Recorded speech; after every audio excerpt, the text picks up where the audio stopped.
السلام علیکم پیارے بچوں، مدنی پرائمری اردو اسکول جماعت دوم 12 جنوری 2021۔ معلمہ ہے فہمیدہ خواجہ بابا۔ آج ہمارا مضمون دینیات میں ہمارا عنوان ہوگا سلام کی سنتیں اور آداب۔ بسم اللہ الرحمن الرحیم۔ سلام کرنے کا سنت طریقہ یہ ہے کہ جب کسی مسلمان بھائی سے ملاقات ہو تو خندہ پیشانی کے ساتھ اسے کیا کہیں گے؟ السلام علیکم۔ دیکھیے بچوں برابر سے، السلام علیکم۔ آج کل رواج میں بچے اس طرح سے ہو گیا نا، بچے ہی نہیں بڑے بھی السلام علیکم السلام علیکم کچھ بھی کہتے بیٹا۔ سلام کہنے میں جلد بازی نہیں کرنی چاہیے، بالکل صحیح طریقے سے السلام علیکم کہنا چاہیے، ٹھیک ہے۔ جواب میں دوسرا مسلمان کیا کہے گا؟ وعلیکم السلام۔ دیکھیے وعلیکم السلام، کیا کہیں گے؟ وعلیکم السلام۔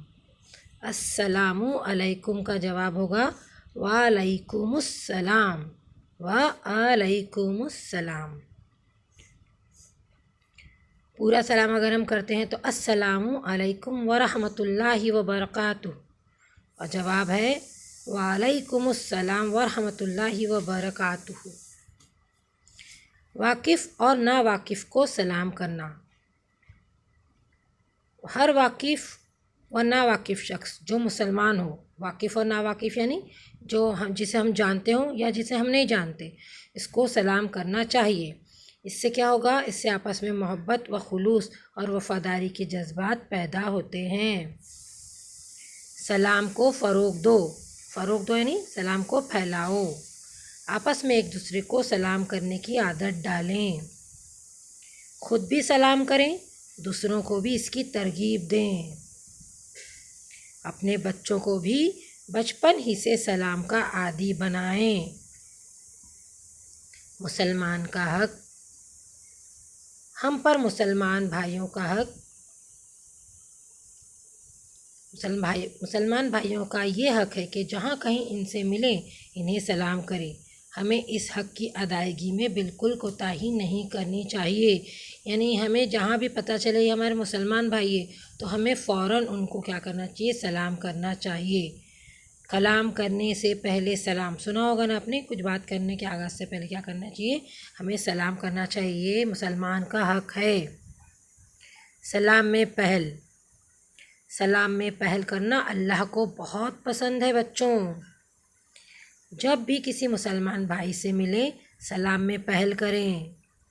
سلام میں پہل کرنا اچھی فطرت کی طرف اشارہ کرتا ہے، یہ عاجزی اور انکساری کی بھی علامت ہے، اور سلام نہ کرنا غرور اور تکبر کی طرف اشارہ کرتا ہے، اور ہمیں ہمارے نبی صلی اللہ علیہ وسلم نے عاجزی اور انکساری سکھائی ہے نا بیٹا۔ غرور اور تکبر تو شیطان کا شیوا ہے، اسے پسند ہے۔ ہمیں کس طرح سے زندگی گزرنی چاہیے؟ عاجزی اور انکساری سے۔ تو جو سلام میں پہل کرتا ہے نا اس کے درجے بھی بلند ہوتے ہیں، اسے زیادہ ثواب ملتا ہے۔ گفتگو سے پہلے سلام۔ گفتگو یعنی بات چیت کرنے سے پہلے سلام ہونا چاہیے۔ ہم بات کا آغاز سلام سے ہی کریں۔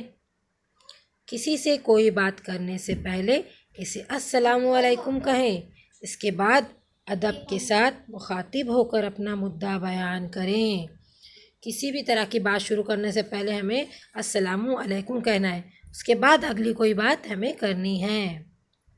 سلام کے الفاظ۔ السلام علیکم۔ السلام علیکم کہنے پر ہمیں 10 نیکیاں ملتی ہیں۔ السلام علیکم ورحمۃ اللہ، یہ کہنے پر ہمیں 20 نیکیاں ملتی ہیں۔ السلام علیکم ورحمۃ اللہ وبرکاتہ، یہ کہنے پر ہمیں 30 نیکیاں ملتی ہیں۔ اب یہ ہم پر ہیں کہ ہم 10 20 یا 30 نیکیاں کمائیں، لیکن بشرط یہ ہے کہ ہم جتنی بھی نیکیاں کمائیں وہ درست طریقے سے نا بالکل صحیح سلام کرنا ہے۔ جلد بازی میں کیا گیا سلام غلط ہو جاتا ہے۔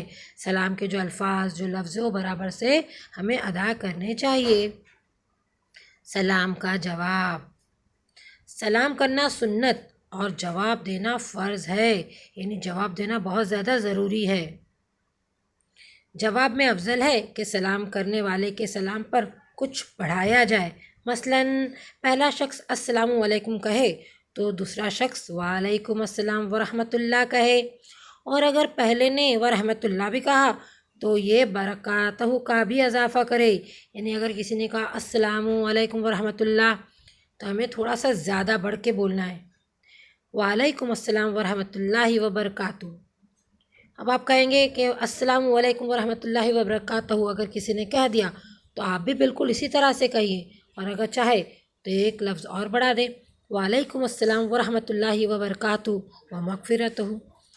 بولنے کا مقصد یہ ہے کہ ہم سلام کا جو جواب دیں وہ ایک عدد بڑھا کے دیں، اس سے کیا ہوگی پتہ ہے بیٹا؟ محبت بڑھے گی، احترام بڑھے گا۔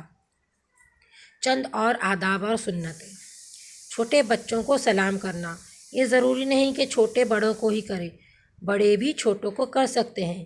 ہمارے پیارے نبی حضرت محمد صلی اللہ علیہ وسلم نے فرمایا نہیں، وہ عمل کرتے تھے بچوں، وہ چھوٹے بچوں کو دیکھتے تھے نا تو انہیں سلام کیا کرتے تھے، اور ہم ہمارے نبی کے امتی ہیں تو ہمیں بھی ان کی باتوں پر عمل کرنا ہے نا۔ تو اپنے سے چھوٹا ہو یا کوئی بھی ہو، ہمیشہ سلام میں پہل کرو اور خود سے پہلے سلام کرو۔ گھر والوں کو سلام کرنا، اپنے گھر والوں کو بھی ہمیں سلام کرنا ہے۔ اب گھر والے ہیں تو ان کو کیا، یہ تو روز ملتے ہیں، ہم بار بار دیکھتے ہیں، نہیں۔ صبح آپ کے امی ابا اگر آپ کو کوئی اٹھاتا ہے تو آپ ان کو سلام کرو، جس کو بھی پہلی بار دیکھو جھٹ سے اسے سلام کرو۔ گھر سے نکلتے وقت یا گھر میں آتے وقت ہمیں سلام کرنا چاہیے اپنے گھر والوں کو۔ اہل مجلس کو سلام کرنا، یعنی جب ہم مجلس میں داخل ہوتے ہیں، بہت سارے لوگ جب بیٹھے رہتے ہیں تو ہمیں سلام کر کے داخل ہونا ہے تاکہ سب متوجہ ہوں اور ہمیں اس کا جواب دیں۔ اپنے یا کسی کے گھر میں داخل ہوتے وقت سلام کرنا، جب ہم کسی کے گھر میں داخل ہوتے ہیں تو بھی ہمیں سلام کرنا چاہیے، کوئی وہاں موجود ہو یا نہ ہو۔ اگر ہم اپنے گھر میں آ رہے ہیں اور ہم ہی پہلے آ رہے ہیں، داخل ہو رہے ہیں، تو ہمیں سلام کرنا ہے، یا تو پھر ہمیں کیا کہنا ہے، الصلاۃ والسلام علیک یا رسول اللہ، اس طرح سے سلام کر کے ہمیں داخل ہونا ہے اگر گھر میں کوئی نہ ہو تب۔ غیروں کے طریقے سے اجتناب کریں، جیسے کہ دیکھیے گڈ مارننگ، ہائے، بائے، اس طرح سے کرتے نا۔ ٹھیک ہے بیٹا، ہم ہندوستان میں رہتے ہیں اور ہم سارے مذہب کا احترام کرتے ہیں، بے شک ہمیں مذہب کا احترام کرنا ہے، ان کی بولی کو بھی ہم استعمال کرتے ہیں انگلش سیکھتے وقت، لیکن سب سے پہلے ہمیں کلام سے پہلے کیا کرنا ہے؟ سلام کرنا ہے۔ بہتر طریقے سے سلام کر کے آپ گڈ مارننگ کہہ سکتے ہو، ہائے ہیلو کر سکتے ہو، پر پہلے کیا کرنا ہے؟ ہمیں سلام کرنا ہے۔ اگر ضرورت ہو تو آپ انگلش کے الفاظ استعمال کر سکتے ہو۔ گھر سے نکلتے وقت بائے، ٹاٹا، اس طرح کے جملے استعمال کرنے سے پہلے ہمیں کیا کرنا ہے؟ سلام کرنا ہے۔ اس کے علاوہ سوتے وقت کہتے ہیں نا گڈ نائٹ، اٹھتے وقت گڈ مارننگ، آپ کو کیا کرنا ہے؟ اس کے بدلے سلام کہنا ہے۔ سلام میں بہت ساری ہماری دعائیں ہوتی ہیں نا سلام میں، السلام علیکم ورحمۃ اللہ وبرکاتہ۔ اللہ تعالیٰ سے ہم دعا کرتے ہیں کہ اللہ تعالیٰ ان پہ سلامتی ہو، ان کو صحت مند رکھے، اللہ ان کی مشکلیں دور کر، ان کو ہر آفت ہر مصیبت سے بچا۔ سلام میں ہم یہ دعائیں دیتے ہیں، اسی طرح سے جواب میں بھی ہم یہی ساری دعائیں دیتے ہیں۔ نمستے یہ غیر قوم کا طریقہ ہے، چونکہ ہم مسلمان ہیں اس لیے ہم نمستے نہیں کرتے، ہمیں کیا کرنا ہے؟ ہمارے مسلمان بھائیوں کو، ساتھیوں کو سلام کرنا ہے۔ اب دیکھیے ان صورتوں میں سلام نہ کریں، کچھ ایسی جگہ بھی ہے جہاں سلام نہیں کرنا چاہیے۔ جب کوئی شخص تلاوت یا درس و تدریس یا علمی گفتگو یا پھر سبق وغیرہ کی تکرار میں مشغول ہو تو اسے سلام نہیں کرنا چاہیے، یعنی جب وہ سبق پڑھ رہا ہو، تلاوت کر رہا ہو یا کوئی بڑی اہم علمی گفتگو کر رہا ہو، مشغول ہو، اس وقت اسے سلام کر کے ڈسٹرب نہیں کرنا ہے، اسے اپنا کام مکمل کرنے دیں گے۔ اس کے علاوہ اذان و اقامت، خطبہ جمعہ اور عیدین کے وقت بھی ہم کو سلام نہیں کرنا ہے، کیونکہ جب اذان یا خطبہ ہوتا ہے تو ہمیں اس کو غور سے سننا ہے، اس کو سننے کے بعد آپ سلام کر سکتے ہو۔ اس کے علاوہ جب عالم دین تعلیم میں مصروف ہوں اور طالب علم آئے تو سلام نہ کرے۔ جب کوئی عالم دین اپنی کچھ دینی تعلیم میں مصروف ہے، آپ دیکھ رہے ہیں کہ وہ بالکل مصروف ہے، تب بھی آپ کو سلام نہیں کرنا ہے، رک جانا ہے، فارغ ہونے کے بعد ان کو سلام کرنا ہے۔ اور ایک بہت بڑی بات، جب کوئی باتھ روم کی طرف یعنی حمام یا غسل خانے میں ہو یا اس طرف ہو، اس ٹائم بھی ہمیں انہیں سلام نہیں کرنا ہے۔ یا اس کے علاوہ جب کوئی وعظ یا تقریر کر رہے ہیں یا کوئی دینی یا کسی طرح کے دینی مسئلے پر بول رہے ہو اور حاضرین سن رہے ہوں، تو آنے والا کیا کرے، چپکے سے آ کر بیٹھ جائے، سلام نہ کرے۔ آپ بعد میں کر سکتے ہو، اس درمیان نہیں کرنا ہے، ٹھیک ہے؟ ان صورتوں میں آپ کو سلام نہیں کرنا ہے۔ امید ہے آپ لوگوں کو بیٹا ہمارا یہ جو لیسن ہے سلام کی سنتیں اور آداب سمجھ میں آیا ہوگا۔ اللہ رب العزت ہم تمام مسلمانوں کو سلام عام کرنے کی توفیق عطا فرمائے، آمین۔ شکریہ بچوں، اللہ حافظ، السلام علیکم ورحمۃ اللہ وبرکاتہ۔